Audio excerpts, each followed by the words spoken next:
Ya, senang bisa bersama dengan keluarga Allah Blessing di tempat ini. Saya percaya kita semua ada dalam pemeliharaan anugerah Tuhan yang luar biasa. Amin. Puji nama Tuhan. Nah, ya tadi sudah diperkenalkan, saya ini dulu guru dan kepala sekolahnya Pak Yosua ya. Dan saya hari ini boleh bersyukur menyaksikan bahwa karya Tuhan telah bekerja luar biasa dalam kehidupannya. Boleh kita beri tepuk tangan yang dahsyat bagi Tuhan kita. Amin. Puji Tuhan. Tuhan tidak pernah salah dalam memanggil umatnya. Amin.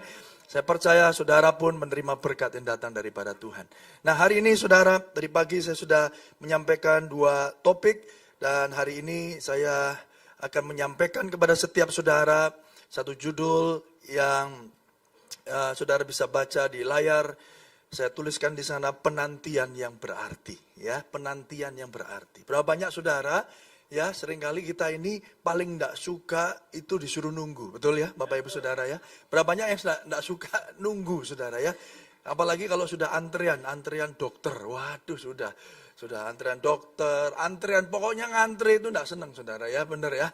Itu satu hal yang natural dalam setiap kehidupan manusia. Kenapa? Karena kita menanti biasanya tanpa kejelasan. Makanya hari-hari ini ya dengan kemajuan teknologi, saudara semuanya bisa dipesan dulu, dapat nomor dulu ya.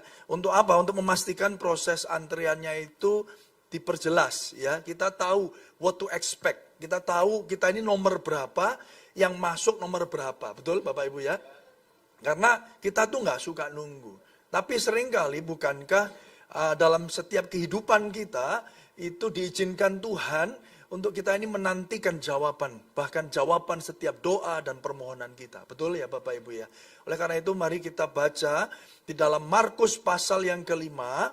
Markus pasal yang kelima ayat yang ke-21 sampai ayat yang ke-30. Ya, Markus pasal yang kelima, ayat yang ke-21 sampai ayat yang ke-30. Ya, di sana dituliskan perikopnya, saya baca buat saudara. Yesus membangkitkan anak Yairus dan menyembuhkan seorang perempuan yang sakit pendarahan. 21 saya baca ayat firman Tuhan. 1, 2, 3. Sesungguhnya Yesus menyeberang lagi dengan perahu. Orang banyak berbondong-bondong datang lalu mengerumuni dia. Sedang ia berada di tepi danau. Datanglah seorang kepala rumah ibadat yang bernama Yairus. Ketika ia melihat Yesus, tersungkurlah ia di depan kakinya dan memohon dengan sangat kepadanya. Anakku perempuan sedang sakit hampir mati. Datanglah kiranya dan letakkanlah tanganmu di atasnya supaya ia selamat dan tetap hidup. 24, lalu pergilah Yesus dengan orang itu, orang banyak berbondong-bondong mengikuti dia dan berdesak-desakan di dekatnya. Adalah di situ seorang perempuan yang sudah 12 tahun lamanya menderita pendarahan. Ia telah berulang-ulang diobati oleh berbagai tabib sehingga telah dihabiskannya semua yang ada padanya. Namun sama sekali tidak ada faedahnya, malah sebaliknya keadaannya makin memburuk. Dia sudah mendengar berita-berita tentang Yesus, maka di tengah-tengah orang banyak itu mendekati Yesus dari belakang. Ia mendekati Yesus dari belakang dan menjamah jubahnya. Sebab katanya, asalku jamah saja jubahnya, aku akan sembuh. Seketika itu juga berhentilah pendarahannya dan ia merasa bahwa badannya sudah sembuh dari penyakitnya.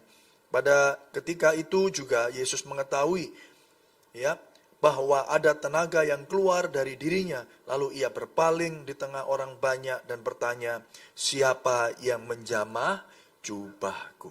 Nah, Bapak Ibu Saudara, kita tahu ya ceritanya. Sedikit latar belakang tentang Markus.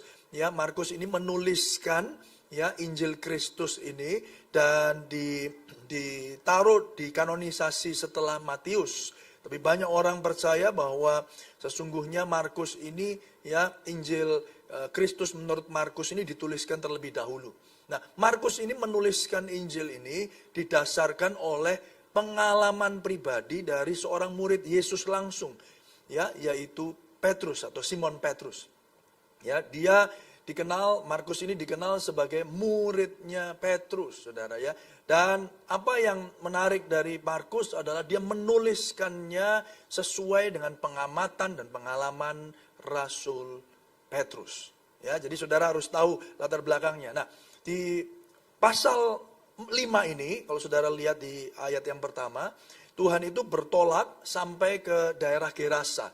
Yang pada akhirnya kita tahu itu daerah Dekapolis. Ya, satu daerah yang berbeda atau daerah yang penduduknya itu kebanyakan bukan orang-orang Yahudi. Dan di situ dia melakukan satu mujizat, yaitu mengusir setan. Setelah itu dia kembali. Ya, jadi kalau saudara lihat di ayat yang ke-20, di pasal yang ke-5, orang itu pun pergilah dan mulai memberitakan di daerah Dekapolis.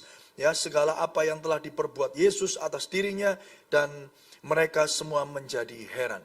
Ya, jadi orang yang tadi sudah kerasukan setan itu mau ikut Yesus balik ke Galilea lewat danau itu.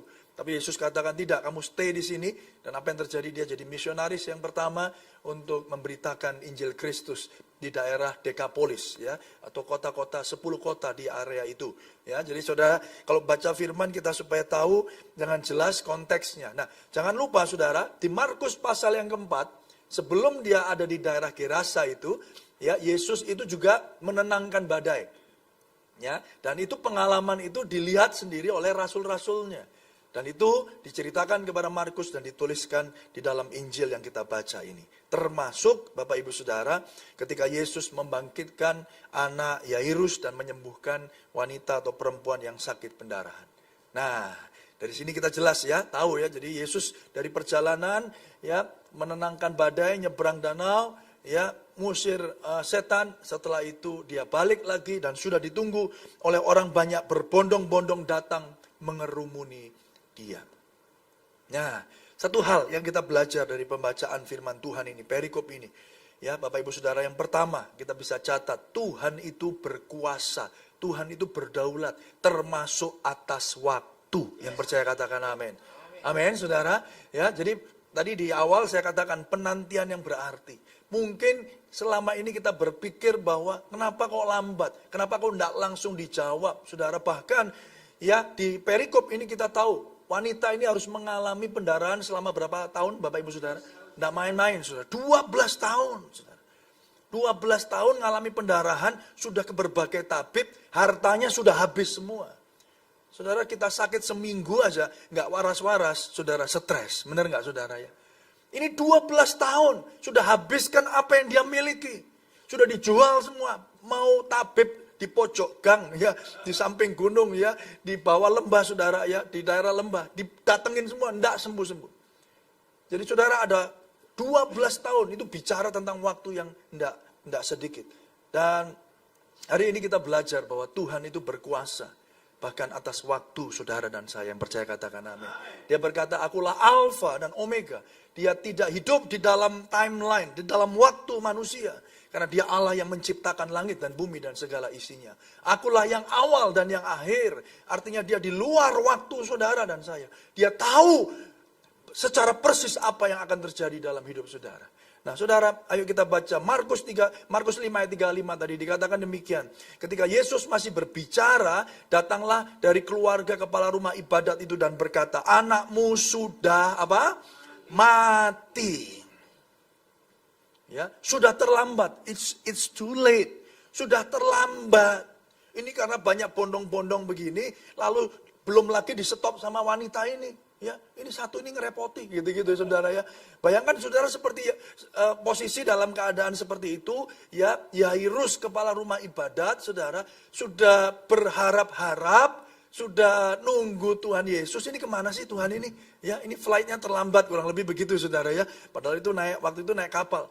Pas waktu datang disambut orang banyak, saudara. Banyak kepentingan, banyak yang pengen didoakan. Dan itu pun dia pikir sudah dapat di depan Yesus, dia sudah punya kesempatan. Tuhan, sembuhkan anakku. Tapi di ayat yang ke-35 dikatakan, it's too late. Anakmu sudah mati.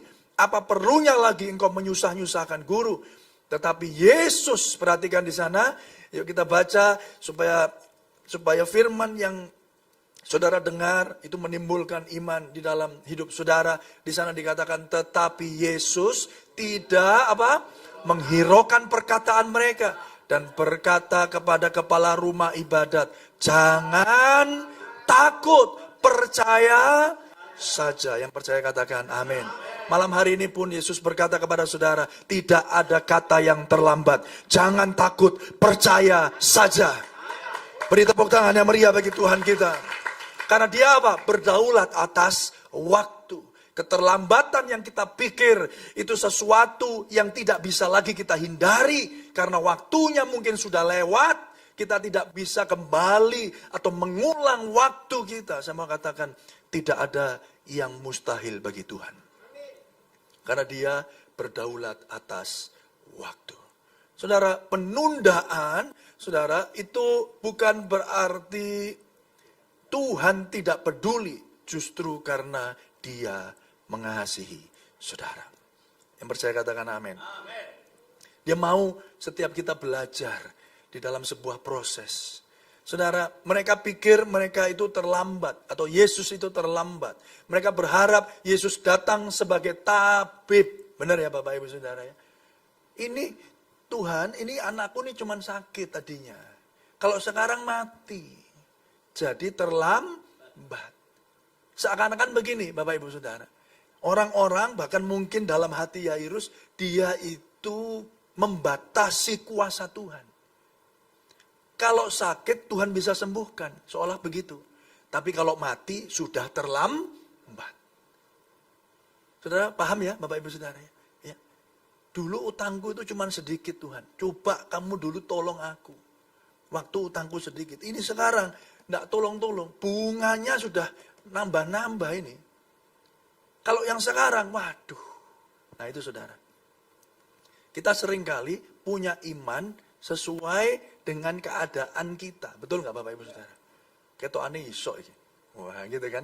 Kayak tadi pagi saya sampaikan di ratapan tuh. Sangkaku, pikirku. Kalau seringkali kita sudah melihat, oh ini bisa. Kalau ini mah bisa Tuhan tolong. Saya pernah kok dengar kesaksiannya. Ya permasalahannya sepertinya sama kayak saya ditolong Tuhan. Ya saya juga pasti. Tapi kalau tiba-tiba semakin berat, ya tadinya stadium 1, wah ada dulu yang stadium 1 sembuh. Tiba-tiba saudara datang lagi, dokter bilang ini sudah stadium yang lanjut. Stadium 4, sudah tidak ada harapan. Lalu saudara katakan kecewa sama Tuhan. Tuhan, kamu terlambat. Seringkali mereka berpikir keterlambatan itu artinya apa? Membatasi Tuhan. Mereka pikir Tuhan itu cuma bisa menyembuhkan anaknya Yairus. Ya, Bapak Ibu Saudara ya. Makanya Bapak Ibu, iman itu firman Tuhan katakan tidak perlu besar. Iman itu yang penting benar. Halo? Kekuatan iman saudara bukan besar kecilnya. Tetapi kepada siapa saudara percaya. Itu dia. Ayo beri tepuk tangan bagi Tuhan kita saudara. Benar ya Bapak Ibu Saudara ya. Ya. Lalu firman Tuhan katakan kalau imanmu kecil bisa pindahin gunung. Masalahnya bukan kecil besarnya iman. Tapi apakah iman saudara sudah ditaruh pada pribadi yang benar. Kekuatannya kepada siapa saudara percaya. Saudara yang dikasihi Tuhan. Oleh karena itu saudara penundaan berarti ada maksud Tuhan. Penundaan bukan berarti Tuhan tidak peduli. Tapi justru ketika kita mengalami penundaan bisa jadi dia menyatakan kasihnya bagi setiap saudara. Saudara yang dikasihi Tuhan, kasih karunia Allah tidak berlawanan dengan penundaan. Yang percaya katakan amin. Allah bekerja dalam waktu Tuhan. Dia nggak bekerja pakai timeline, pakai apa rundown saudara. Nah. Ya, saudara, Tuhan nggak bisa kita atur. Dia menciptakan langit dan bumi dan segala isinya. Ya, fine tuning teori itu menunjukkan bahwa dunia ini nggak mungkin tidak ada yang menciptakan. Kenapa? Karena semua proses, semua planet ini berjalan sedemikian rupa sehingga kalau meleset puterannya berapa mili saja udah hancur nggak karuan. Saudara pikirnya ini saudara. Yang orang ateis berkata, oh ini Big Bang teori, mak beledus gitu. Tiba-tiba ada matahari, ada planet bumi, ada begini saudara. Ya ini kebetulan aja. No. Ya saudara, saintis telah membuktikan bahwa saudara semua yang bergerak ini saudara. Diatur sedemikian rupa. Bahkan kalau ada pergeseran sedikit saja, anomali itu semua hancur berantakan. Dan terbukti sampai hari ini pun, saudara dan saya ada dalam perlindungan Tuhan yang luar biasa. Oleh karena itu saudara, mari kita lihat saudara, penundaan itu bisa jadi karena Tuhan mengasihi saudara. Habakuk 2 ayat yang ketiga. Habakuk 2 ayat yang ketiga. Sebab penglihatan itu masih menanti apa? Saatnya. Jadi Alkitab ini banyak ya cerita, banyak kondisi di mana kita semua menantikan Tuhan. Raja Daud juga menanti-nantikan Tuhan. Saudara, di sana dikatakan sebab penglihatan itu masih menanti saatnya, tetapi ia bersegera menuju kesudahannya dengan tidak menipu. Apabila berlambat-lambat, apa Bapak Ibu Saudara? Nantikanlah itu. Sebab itu sungguh-sungguh akan datang dan tidak akan bertangguh. Tidak akan ditunda-tunda lagi. Sesungguhnya, yuk baca sama-sama ya. Orang yang membusungkan dada, tidak lurus hatinya, tetapi orang yang benar itu akan hidup oleh percayanya. Jadi kadang Bapak Ibu Saudara, ketika kita diizinkan menanti, itu artinya apa Bapak Ibu Saudara? Tuhan rindu untuk kita merendahkan hati kita di hadapan Tuhan dan berkata begini, bukan aku Tuhan, tapi Engkau, kehendakmu yang jadi. Yang percaya katakan, amin. Benar ya Bapak Ibu Saudara ya? Saudara nunggu itu, karena apa kadang-kadang? Kalau saudara nunggu di bank, saudara nunggu di dokter, saudara. Nunggu itu kan begini, nunggu itu. Nunggu itu artinya begini, saudara tidak bisa melakukannya sendiri. Saudara kalau ke restoran, saudara ya mau pesan, ya habis pesan nunggu. Buatin es teh manis, es campur, es teler, apalagi saudara ya. Habis itu nasi goreng, ya rawon, ya kalau rawon cepat saudara ya. Tapi kalau yang perlu dimasak, capcay gitu saudara ya. Habis itu nunggu toh. Kenapa kok saudara nunggu? Yaudah iso saudara, saudara masak sendiri ya kan saudara. Saudara tidak perlu ke restoran, saudara kerjain sendiri, benar nggak Bapak Ibu Saudara? Menantikan Tuhan juga begitu. Artinya begini, saudara di situ dikatakan sesungguhnya orang yang membusungkan dada tidak lurus hatinya, tetapi orang yang benar itu akan hidup oleh apa? Oleh percayanya. Dia menantikan. Walaupun sepertinya lama, saudara, kita harus percaya itu tidak akan pernah terlambat. Jadi ketika saudara ya tekun menantikan rencana Tuhan, kehendak Tuhan digenapi dalam hidup saudara, sesungguhnya saudara sedang memberi pesan kepada Tuhan begini, Tuhan aku tidak bisa, Tuhan yang bisa. Yang percaya katakan amin. Tapi kalau saudara tidak sabaran, saudara punya pikiran sendiri, saudara, oh rasanya ini, seperti ini jalan keluarnya dari sini. Ya, seperti jalan keluarnya seperti ini, saudara. Seperti Abraham sama istrinya, saudara. Benar nggak saudara ya? Ya, dia berusaha, wah, Pak, kamu katanya jadi bapak banyak bangsa. Loh sampai saat ini loh, kita sudah tua ini, tuir saudara, sudah pensiun. Mana? Anak aja belum dapat. Gimana katanya banyak-banyak, seperti banyaknya langit, ya bintang di langit, seperti banyaknya pasir di pantai. Mana? Siji hendak ono saudara. Lama-lama punya ide sendiri, menolong Tuhan. Benar ya saudara ya? Kenapa? Tidak sabar menanti. Ya, saudara yang dikasih Tuhan. Nah, oleh karena itu saudara kadang-kadang penantian diizinkan Tuhan terjadi. Supaya apa? Supaya kita ada dalam kerendahan hati dan berkata, Tuhan, aku tidak bisa. Tuhan yang bisa. Yang percaya katakan amin. Dan kalau Tuhan yang melakukan, saya percaya itu semua yang terbaik bagi saudara. Amin, saudara. Yes. Saudara yang dikasih Tuhan, orang benar itu hidup oleh percayanya. Saudara yang dikasih Tuhan, C.S. Lewis, seorang author, seorang penulis buku. Dikatakan begini, saya yakin bahwa Tuhan tidak membiarkan siapapun menunggu, termasuk saudara dan saya. Kecuali apa? Kecuali Tuhan melihat bahwa itu baik baginya, bagi saudara, untuk menantikan dia. Jadi secara sengaja Tuhan mengizinkan itu terjadi, karena apa? Karena ujungnya itu baik buat kita. Amin, saudara. Haleluya. Termasuk anak-anak muda yang nunggu jodoh, saudara. Mana jodohku ini, saudara? Tuhan, kok nggak ketemu-ketemu? Tunggu, doakan. Saya percaya Tuhan akan memberikan yang terbaik. Amin, saudara. Jangan upaya sendiri, cari-cari nggak karuan. Salah, saudara ya. Sakit hati, saudara yang dikasih Tuhan. Oleh karena itu, saudara, saya yakin bahwa Tuhan tidak akan pernah membiarkan siapapun menunggu kecuali dia percaya, dia melihat bahwa itu baik buat saudara untuk menantikan dia. Nah, berikutnya saudara yang kita belajar dari peristiwa ini. Yesus mau kita melihat dia itu bukan alat untuk capai tujuan, saudara. Dia bukan cuman tools, bukan cuman alat, bukan cuman obeng, bukan cuman tang yang saudara akan ambil dan gunakan kalau saudara butuh. Jangan cuman cari Tuhan waktu saudara butuh dia. Dia tidak suka itu. Jadi katakan dia Tuhan yang berkuasa dan berdaulat atas hidupmu. Yang percaya katakan amin. Yairus cari Tuhan karena anaknya sakit. Tuhan izinkan anaknya mati.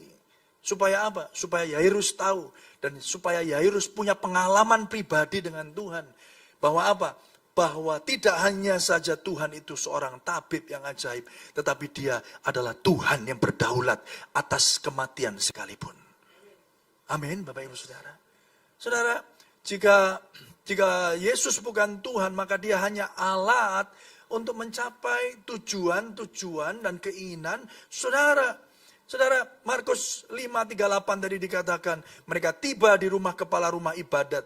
Dan di sana dilihatnya orang-orang ribut. Apa? Lalu apa? Menangis. Meratap dengan suara nyaring. Sesudah ia masuk, ia berkata kepada orang-orang itu, mengapa kamu ribut dan menangis? Anak ini tidak mati, tetapi apa? Tidur.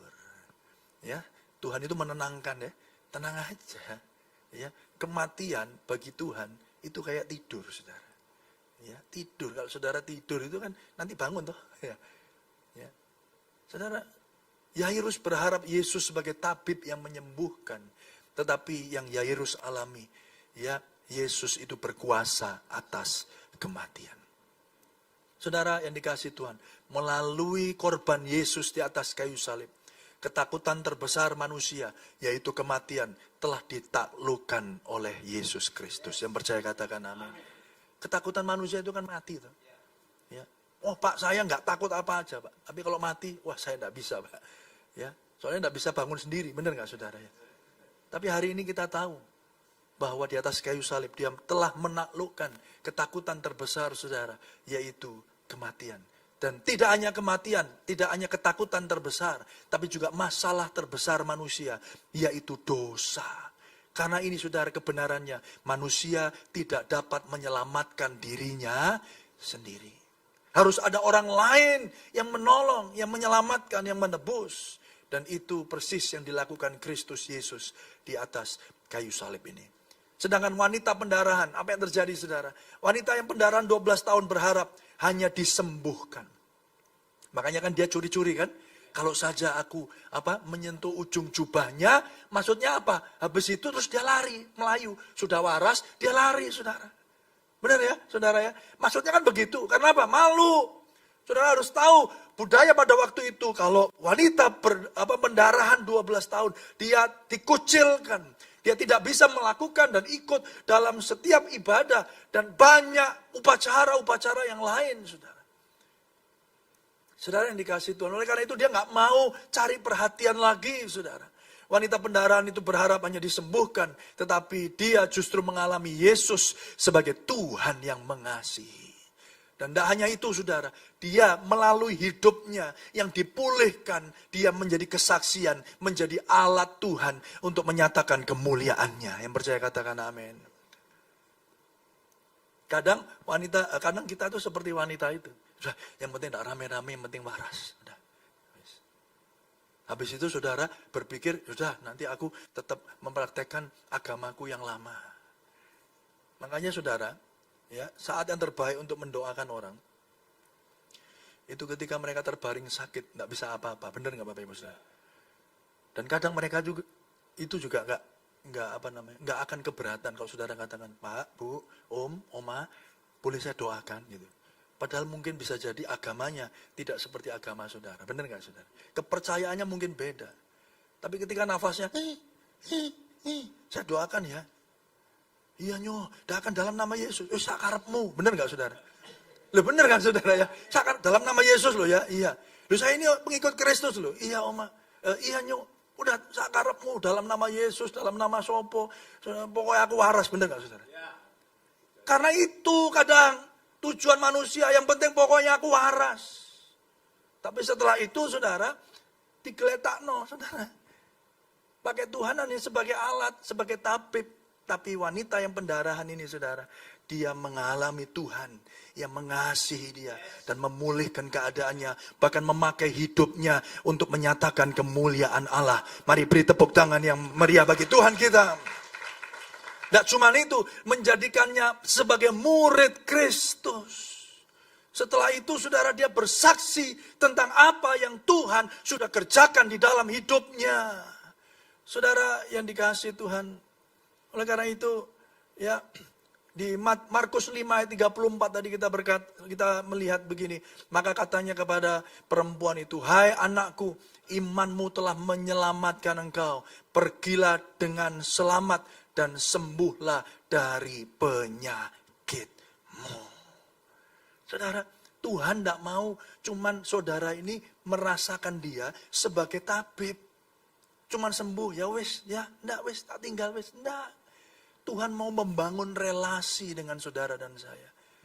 Kita dijadikan anaknya. Saudara yang dikasihi Tuhan, dia merindukan setiap saudara, membangun hubungan bersama dengan dia. Saudara yang dikasihi Tuhan, apa yang terjadi saudara setelah itu? Ya, seringkali kita seperti wanita pendarahan ini, tapi kita belajar hari ini bahwa Tuhan Yesus tidak hanya menolong saudara, tidak hanya membebaskan saudara dari masalah saudara, dia merindukan hubungan yang karib, yang intim dengan saudara yang percaya, katakan amin. Karena kekristenan itu bukan agama, kekristenan itu sebuah relasi yang telah dipulihkan melalui Kristus Yesus Tuhan. Saudara, lalu apa yang terjadi saudara? Kita lihat berikutnya di ayat yang ke-41. Lalu dipegangnya tangan anak itu. Katanya, talitakum. Yang berarti, hai anak, aku berkata kepadamu apa? Bangunlah. Saudara, seakan Tuhan ngomong begini. Jika aku memegang tanganmu, kematian hanyalah tidur. Yang percaya katakan, amin. Kalau Tuhan bersama dengan saudara, makanya Raja Daud berkata, di dalam lembah kekelaman sekalipun, aku tidak takut bahaya. Amin, Bapak Ibu Saudara. Karena gadamu dan tongkatmu itulah yang menghibur aku. Saudara, ketika Tuhan pegang tangan kita lewati badai apapun, masalah besar sekalipun, kita tidak takut bahaya. Itulah yang dirindukan Tuhan. Itulah yang dirindukan Tuhan untuk setiap umatnya.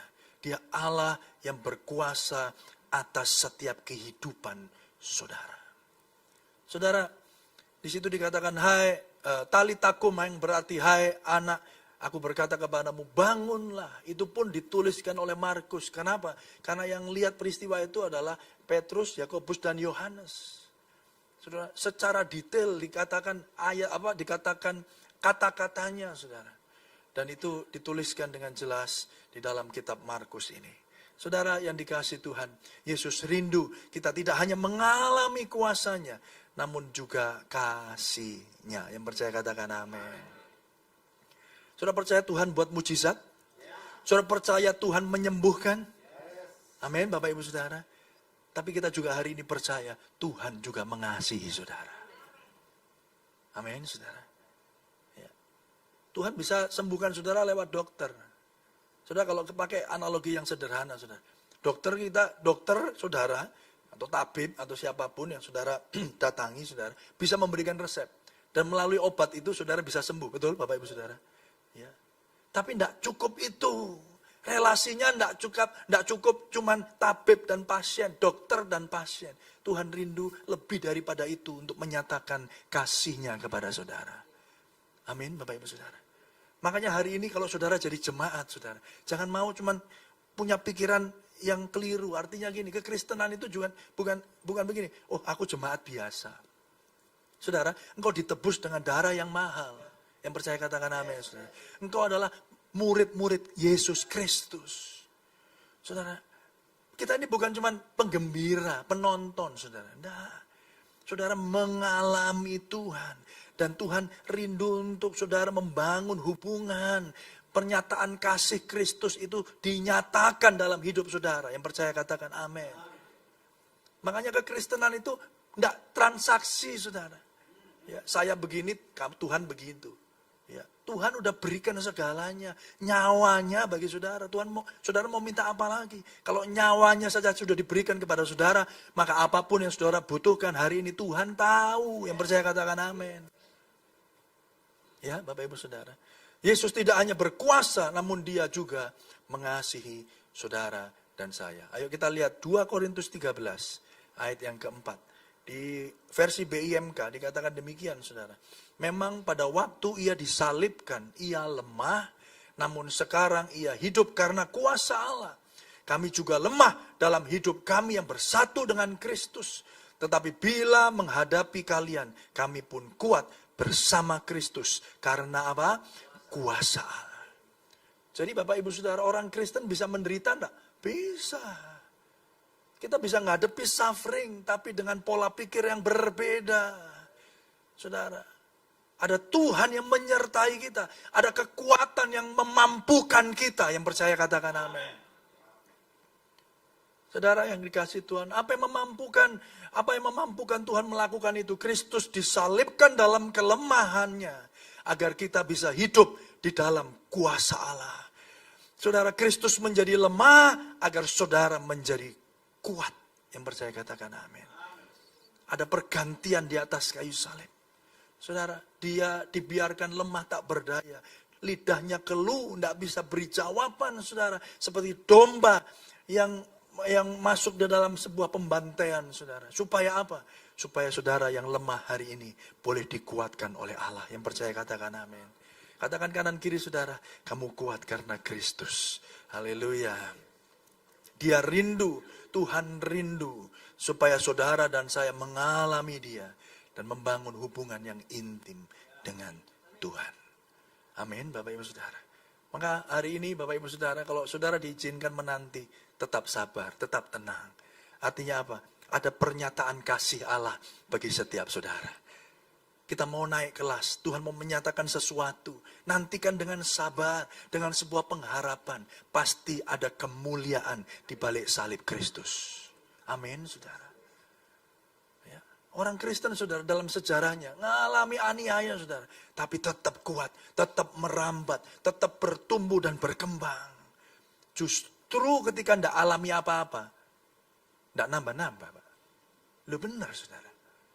Saudara, di negara-negara yang represif, yang menganiaya jemaat Tuhan, gereja Tuhan, pertumbuhannya luar biasa. Coba saudara ke Jepang. Saudara di taman di Jepang, saudara nginjil, percayalah kepada Yesus. Nggak akan ada yang nangkep, saudara. Nggak ada yang nanyai, saudara, sudah izin polsek terdekat? Nggak ada, saudara. Maaf ya, tolong ya, jangan menginjil di sini. Saudara mau ngapain jungkir balik bagi-bagi Alkitab? Saudara, nggak ada yang larang. Nggak ada yang larang, saudara. Tapi survei membuktikan, teman saya jadi manajer areanya YCS di Asia Pasifik. Negara yang pertumbuhan kekristenannya paling lambat, salah satunya ada di Jepang. Kenapa? Nggak ada tantangan. Kenapa justru di tempat-tempat yang banyak penderitaan, banyak penganiayaan, ya di gereja-gereja ditutup, saudara ya. Justru di situ pertumbuhan iman, pertumbuhan jemaat begitu rupa terjadi. Kenapa? Karena justru di dalam tantangan, dalam masalah, dalam penderitaan itu, kita semua mengandalkan Tuhan. Dan Tuhan turun tangan, dia akan melakukan kehendaknya dan menggenapi setiap rencananya. Dan menyatakan kemuliaannya melalui setiap gereja Tuhan. Setiap orang percaya, yang percaya, mari beri tepuk tangan yang meriah bagi Tuhan kita. Ya, jadi jangan alergi sama tantangan, jangan alergi sama masalah. Saudara punya Tuhan yang luar biasa. Amin, saudara. Kalau saudara hari ini berharap, saudara Tuhan hanya nolong keuangan saudara, dia mau lebih daripada itu. Yang percaya katakan amin. Ya, seperti tadi Yairus, dia datang hanya berharap Tuhan itu sebagai tabib. Wis sembuhno anakku beres. Terima kasih. Ya, kamsya gitu ya. Selesai sudah. No. Tuhan mau lebih daripada itu. Tuhan rindu Yairus mengalami dia. Tidak hanya sebagai tabib, tapi sebagai Tuhan yang berdaulat dan berkuasa. Pertanyaannya hari ini, siapa Tuhan bagi saudara? Apakah dia cuma tabib bagi saudara? Apakah dia cuma Tuhan Tuhan yang menyediakan kebutuhan saudara secara ekonomi. Saya mau katakan Tuhan lebih daripada itu. Dia menciptakan dari tidak ada menjadi ada. Kadang-kadang manusia itu menurunkan derajat Tuhan. Kita menganggap Tuhan itu cuma penolong kita biasa. Nah, Tuhan bukan satpam saudara. Ya. Yang saudara panggil waktu saudara takut, saudara ya. Ya, masuk ke daerah tertentu, ono pendunggune ini. Tuhan Yesus tidak berubah, langsung darah Yesus, wah gitu. Saudara yang dikasih Tuhan, ya Tuhan cuma dijadikan satpam. Tuhan lebih daripada itu. Yang percaya katakan, amin. Saudara, di atas salib dia sabar sampai mati, agar kita beroleh kepastian keselamatan. Dia memegang tangan saudara, dia tahu apa yang dia lakukan. Sabarlah menantikan pertolongan Tuhan yang pasti. Yang percaya katakan, amin. Dan pertolongan Tuhan tidak seperti apa yang saudara bayangkan. Tapi yang pasti saudara, itu pasti yang terbaik. Amin, Bapak Ibu Saudara. Saudara yang dikasih Tuhan, Yesus tahu satu-satunya jalan menuju salib, menuju kemenangan adalah melalui salib. Tuhan tidak buru-buru, karena dia Allah yang berkuasa. Dan dia mengasihi saudara, dia izinkan dia melakukan apa yang dia kehendaki. Karena dia mengasihi saudara. Amin, saudara. Mari kita berdoa. Mari kita tundukkan kepala, renungkan kembali, saudara, kebenaran firman Tuhan pada sore hari ini. Dan berikan respon kepada Tuhan. Katakan, Tuhan, aku berterima kasih. Aku mengucap syukur. Tuhan, aku bersyukur Tuhan. Kalau hari ini aku menghadapi satu masalah, aku percaya Tuhan punya rencana yang jauh lebih baik, jauh lebih mulia daripada apa yang aku sanggup pikirkan dan bayangkan. Seperti Yairus, dia hanya berharap Tuhan itu sebagai tabib yang menyembuhkan. Tapi pada akhirnya Yairus mengenal Tuhan sebagai Allah yang berkuasa bahkan atas kematian. Saudara, mari Bapak Ibu Saudara, dalam perjalanan saudara mengiring Tuhan menjadi serupa dengan Kristus. Mari punyailah pengalaman demi pengalaman. Saudara lebih lagi kenal Tuhan. Dia Allah yang menyediakan, dia Jehovah Jireh. Dia Allah Jehovah Rafa, Allah yang menyembuhkan. Dia berkata, I am the Alpha and the Omega. Aku yang awal dan yang akhir. Aku pencipta langit dan bumi. Firman Tuhan berkata, bumi itu menjadi tumpuan kakinya. Tuhan itu begitu dahsyat, Bapak Ibu Saudara. Sehingga bumi itu jadi tumpuan kakinya. Langit itu menjadi tahtanya. Pernahkah saudara membayangkan punya Tuhan yang begitu besar? Yang begitu mulia, begitu kudus. Begitu dahsyat, luar biasa. Sedangkan dengan pikiran kita, seringkali kita merendahkan, menurunkan derajat Tuhan. Saudara, hari ini biarlah Tuhan membuka mata hati saudara terang. Mengizinkan saudara melihat kemuliaan apa yang Tuhan sediakan. Melalui penantian demi penantian. Melalui ketidakjelasan. Saudara mungkin bertanya sama Tuhan, Tuhan ini apa toh? Ini akhirnya akan seperti apa? Saya mau katakan satu hal. Bisa jadi akhir dari doa, dari penantian saudara tidak seperti yang saudara doakan. Tetapi saya mau pastikan itu pasti yang terbaik. Amin. Bagi kemuliaan Allah. Saudara, kita tidak sedang memakai Allah sebagai alat untuk mencapai tujuan. Tetapi Allah rindu untuk membangun dan menyatakan kasih-Nya melalui kehidupan setiap saudara. Mari masuk lebih dalam, alami kasih Tuhan. Mengenal Dia, terus merindukan pernyataan kasih-Nya setiap hari di dalam setiap hidup saudara. Bapa, keterbatasan hamba-Mu tidak membatasi karya Tuhan bekerja. Menembus setiap hati, meneguhkan mereka, bahkan memeteraikan setiap firman yang kami dengar. Hanya di dalam nama Tuhan Yesus Kristus. Mari setiap saudara yang diberkati boleh bersama berkata, amin.